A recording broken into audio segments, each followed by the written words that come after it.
about the chemical bonding and molecular structure. This is the lecture number 2. Very good morning once again. Today we are going to discuss about the bond parameters. Bond parameters means bond को किन तरीके से हम define कर सकते हैं. Bond length हो सकती है, बॉन्ड का कोई एंगल हो सकता है, बॉन्ड की कोई एंथैल्पी हो सकती है, बॉन्ड का कोई ऑर्डर हो सकता है. सबसे पहले बात करते हैं बॉन्ड लेंथ की. जैसे सपोज करो आपके पास है CH4, ठीक है, CHH. ओके बेटा, तो इसका जो यहाँ से इसके न्यूक्लियस के सेंटर से इसके न्यूक्लियस के सेंटर तक का जो डिस्टेंस होता है वो क्या कहलाता है? Bond distance. अगर कंपाउंड कोवलेंट है तो क्या कहलाएगा? Covalent bond, sorry covalent bond. अगर आयनिक है तो आयनिक बॉन्ड हो जाएगा वो, ठीक है. लेकिन होगा क्या कि इसके सेंटर से इसके सेंटर तक की जो डिस्टेंस होता है, देखिए maximum distance between the centres of two nuclei of bonded atoms. Okay, तो पहले आप बॉन्ड लेंथ की डेफिनेशन देखेंगे, फिर आप देखेंगे कि बॉन्ड लेंथ किस पे डिपेंड करती है. बॉन्ड लेंथ दो फैक्टर्स पे डिपेंड करती है. नंबर 1 साइज पे डिपेंड करेगी, जो इनका साइज है, ठीक है. अब देखिए ये सब तो सेम है, बट इसका साइज पे डिपेंड करेगा. जैसे सपोज करो ओके, यहाँ पे इसमें और इसमें क्या डिफरेंस है? हाइड्रोजन यहाँ भी है, लेकिन यहाँ कार्बन है, यहाँ नाइट्रोजन है. इट मींस अब मैं इस बॉन्ड की और इस बॉन्ड की बात करती हूँ तो कौन सा बॉन्ड बड़ा होगा? तो ये बॉन्ड बड़ा होगा. क्यों बड़ा होगा? बिकॉज कार्बन का साइज जो है यहाँ बड़ा है और नाइट्रोजन का साइज छोटा है. अब नाइट्रोजन और कार्बन का साइज बड़ा है, छोटा है, कहाँ से पता लगेगा? यस बेटा, मैंने चैप्टर 3 में आपको निकालना सिखाया था कि पहले कॉन्फिगरेशन देखेंगे, फिर देखेंगे कि वो ग्रुप में है या पीरियड में है, उसके बाद सेल शेप है या अलग अलग है. तो जिसमें ज्यादा शेल है उसका साइज बड़ा है. अगर सेल सेम है तो फिर देखेंगे जिसके पास प्रोटॉन ज्यादा है वो छोटा है. अब जैसे इसके पास 6 प्रोटॉन्स है, इसके पास 7 प्रोटॉन्स है, इसके पास ज्यादा प्रोटॉन्स है तो ज्यादा अट्रैक्शन है, तो साइज छोटा है इसका, ठीक है. तो इसका साइज छोटा है तो ये बॉन्ड लेंथ इसकी छोटी हो जाएगी, और इसका साइज बड़ा है तो बॉन्ड लेंथ बड़ी हो जाएगी. तो इस तरीके से आपको जो कंपाउंड दिया जाता है कि कोई भी 2 या 3 कंपाउंड दे देंगे, अरेंज इन इंक्रीजिंग ऑर्डर हो जाएगा बॉन्ड लेंथ. इस तरीके से आता है. जैसे मैं आपसे कह रही हूँ HF, HCl, HI, HBr, इसमें आप क्या निकालो? इनको अरेंज करो in the increasing order of their bond length. तो आप क्या करेंगे? तो देखो H तो सब में कॉमन है, लेकिन क्या डिफरेंस है? Chlorine, bromine, iodine. तो अब आप पहले देख लेंगे कि सबसे छोटा साइज किसका होगा? HF का. उससे बड़ा किसका होगा? HCl का. उससे बड़ा किसका होगा? HBr का. उससे बड़ा किसका होगा? HI का. इस तरीके से आप अरेंज कर सकते हैं. इस तरीके से यहाँ पे क्वेश्चन पूछा जाता है. नेक्स्ट बात करते हैं बॉन्ड एंगल की. बॉन्ड एंगल से पहले एक और पैरामीटर है जो बॉन्ड लेंथ को डिफाइन करता है, वो है आपका सिंगल बॉन्ड है या डबल बॉन्ड है या ट्रिपल बॉन्ड है, ठीक है. जो अगर सिंगल बॉन्ड होता है उसकी बॉन्ड लेंथ ज्यादा होती है डबल के कंपैरिजन में, और ट्रिपल के कंपैरिजन में डबल की बॉन्ड लेंथ ज्यादा होती है. यानी कि single covalent bond length is higher than double bond and double bond is higher than triple bond. तो पहले हम जैसे मैं आपसे बोलती हूँ नाइट्रोजन और ऑक्सीजन में किसकी बॉन्ड लेंथ ज्यादा है? तो नाइट्रोजन की बॉन्ड लेंथ कम है क्योंकि यहाँ पे ट्रिपल बॉन्ड है. ऑक्सीजन की बॉन्ड लेंथ ज्यादा है क्योंकि यहाँ पे डबल बॉन्ड है. तो इस तरीके से बॉन्ड लेंथ को डिफाइन करने के लिए हमारे पास 2 पैरामीटर्स है बेटा. एक आपका साइज और दूसरा आपका मल्टीप्लिसिटी ऑफ द बॉन्ड, की मतलब सिंगल बॉन्ड है, डबल है या ट्रिपल है, ठीक है. Next is bond angle. Bond angle क्या होता है? देखिए जैसे आपने सपोज किया H, वाटर ले लिया हमने, ठीक है. इसका स्ट्रक्चर बनाना. अब तक आप ऐसे स्ट्रक्चर बनाते आ रहे थे, बट जो ये लोन पेयर्स हैं वो लोन पेयर्स एक तरफ एग्जिस्ट नहीं करते हैं. यहाँ पर ये हम अपनी तरफ से कहीं नहीं लगा सकते. वाटर की स्टडीज में देखा है कि लोन पेयर्स दोनों एक तरफ होते हैं और बॉन्ड पेयर दोनों एक तरफ होते हैं. अब ये स्टेट नाम के बैंड स्ट्रक्चर बनता है और इन दोनों के बीच का जो एंगल होगा that is known as bond angle कहलाएगा, ठीक है.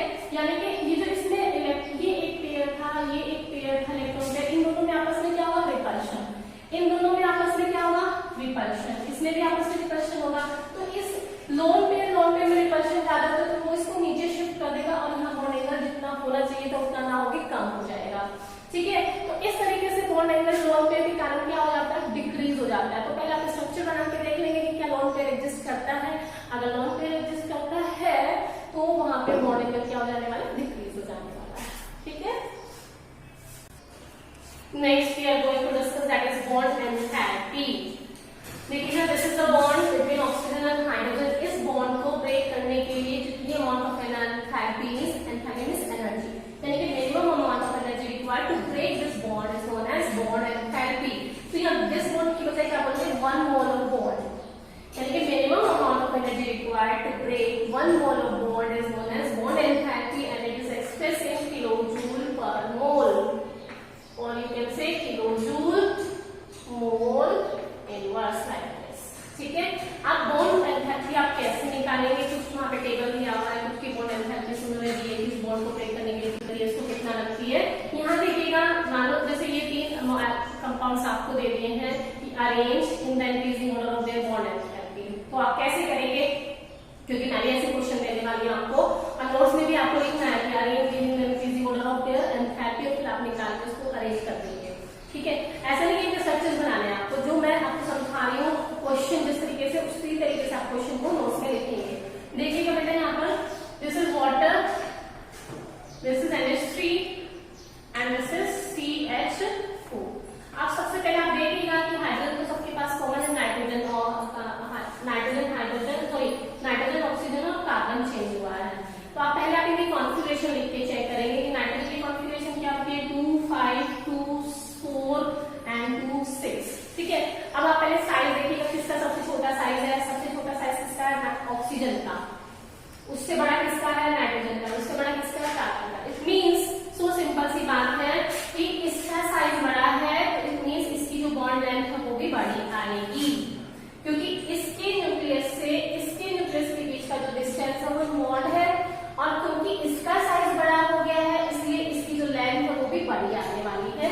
उससे छोटी बॉन्ड लेंथ किसकी आने वाली है, इन दोनों की, और जो सबसे छोटी बॉन्ड लेंथ आने वाली है इन दोनों की आने वाली है, क्योंकि इसका साइज सबसे छोटा है. तो इस तरीके से जैसे 2 एग्जांपल हमने दिया कहा कि which has high bond enthalpy, which have low bond enthalpy, इस तरीके से. ओके बेटा, तो आप ऐसे निकाल सकते हैं. दूसरा कैसे निकाल सकते हैं कि जैसे फ्लोरीन में सिंगल बॉन्ड है, ऑक्सीजन में डबल बॉन्ड है, नाइट्रोजन में ट्रिपल बॉन्ड है. नाइट्रोजन की ट्रिपल बॉन्ड को तोड़ने के लिए एनर्जी ज्यादा लगेगी. मैं आपको एक चोट देती हूँ, एक स्टिक देती हूँ, उसको तोड़ना आसान है. फिर मैं 2 स्टिक्स देती हूँ, उसको तोड़ना मुश्किल है. अब मैं एक साथ 3 स्टिक्स आपको देती हूँ, उसको तोड़ना और मुश्किल है. वैसे यहाँ पर है बेटा कि सिंगल बॉन्ड उसको तोड़ना आसान है, डबल को तोड़ना थोड़ा मुश्किल है, और ट्रिपल को तोड़ना और भी मुश्किल है. ओके बेटा, this is the bond enthalpy. अब मैं आपको बताने जा रही हूँ bond order. Bond order next है बॉन्ड ऑर्डर. बेटा बॉन्ड ऑर्डर क्या होता है, number of bonds exist between 2 bonded atoms. ये 2 बॉन्डेड एटम्स हैं, इनके बीच कितने बॉन्ड्स बने हुए हैं वो क्या हो जाता है इसका बॉन्ड ऑर्डर. जैसे suppose for nitrogen, what is the bond order of nitrogen, yes bond order of nitrogen is 3. What is the bond order of hydrogen, आप स्ट्रक्चर बनाएंगे तो देखिए कितना बॉन्ड बना है. Yes bond order of hydrogen is 1. What is the bond order of oxygen, yes बताइए जरा. Yes बेटा, तो ऑक्सीजन में कितना बॉन्ड बनता है, डबल बॉन्ड बनता है. इसका मतलब इसका बॉन्ड ऑर्डर कितना हो गया 2, यानी कि number of bonds between 2 bonded atoms are known as bond order. And bond order में भी 1, बॉन्ड ऑर्डर में भी 2 एंड इट में भी 3. 3 से ज्यादा बॉन्ड ऑर्डर नहीं होता है. 1 हो सकता है, 2 हो सकता है, या फिर 3 हो सकता है. ओके बेटा, this is all about the bond parameters. अगला टॉपिक अभी हम करने वाले हैं क्या, पोलैरिटी ऑफ द बॉन्ड.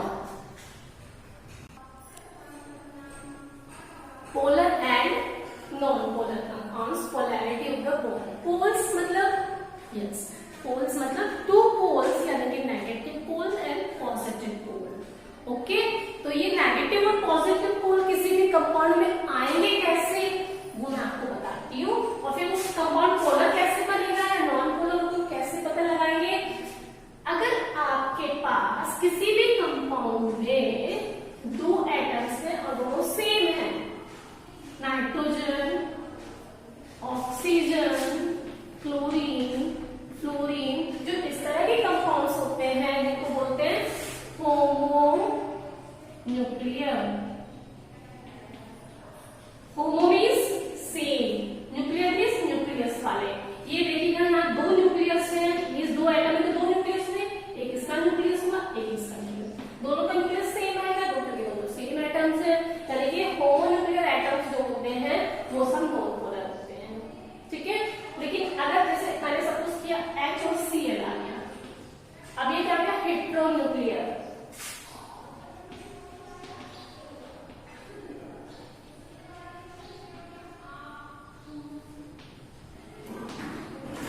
होमोमोलिकुलर भी बोल सकते हैं और होमोन्यूक्लियर, ऐसे यहाँ पे हेट्रोन्यूक्लियर भी बोल सकते हैं, हेट्रोमोलिकुलर भी बोल सकते हैं। अब जैसे यहाँ पे ये आ गया, ठीक है।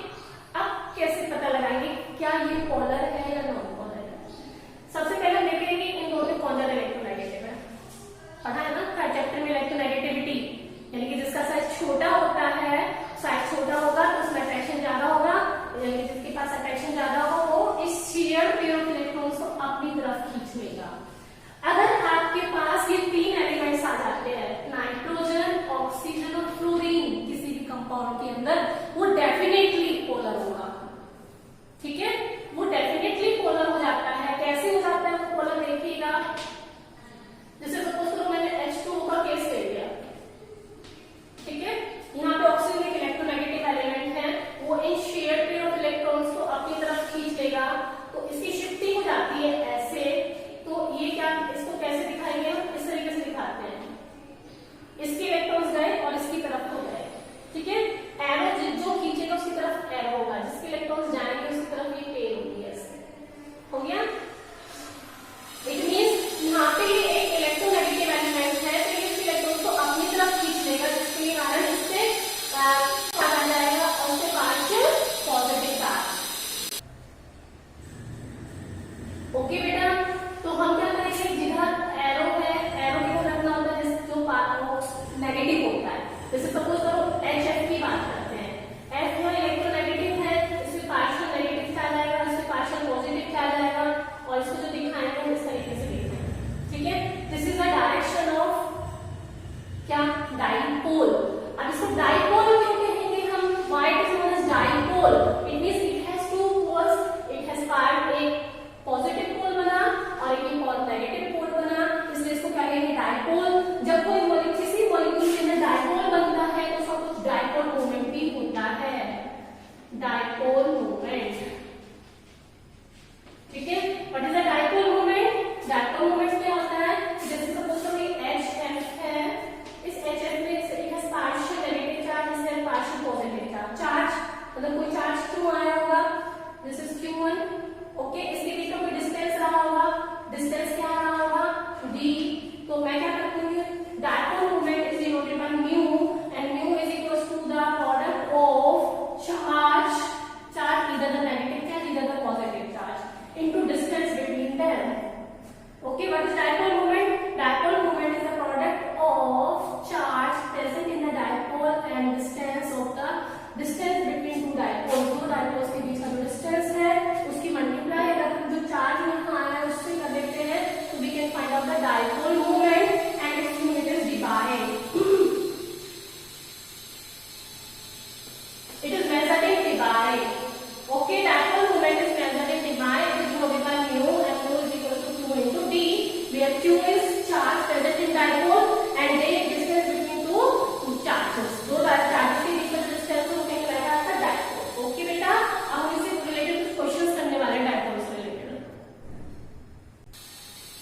नेक्स्ट है बेटा पोलर्स, जैसे H है, इसमें दो पोल्स बने, एक पार्शियल नेगेटिव पोल और एक partial positive pole, so that's why this molecule is polar, ठीक है।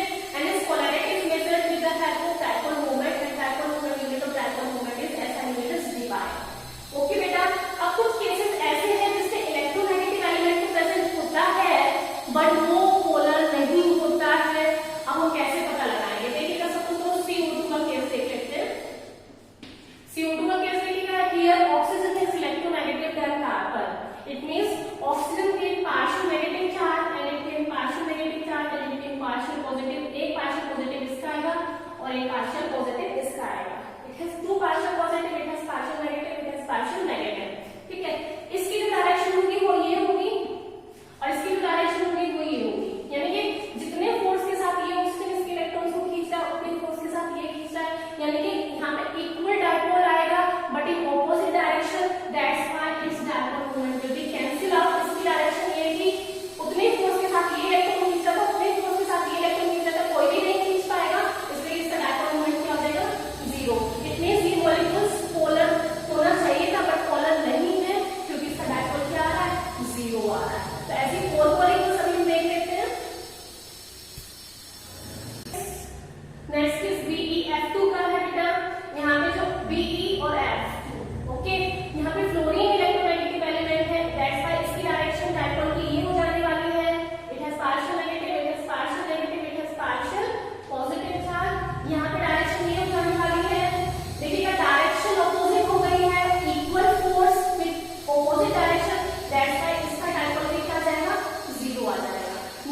120 120।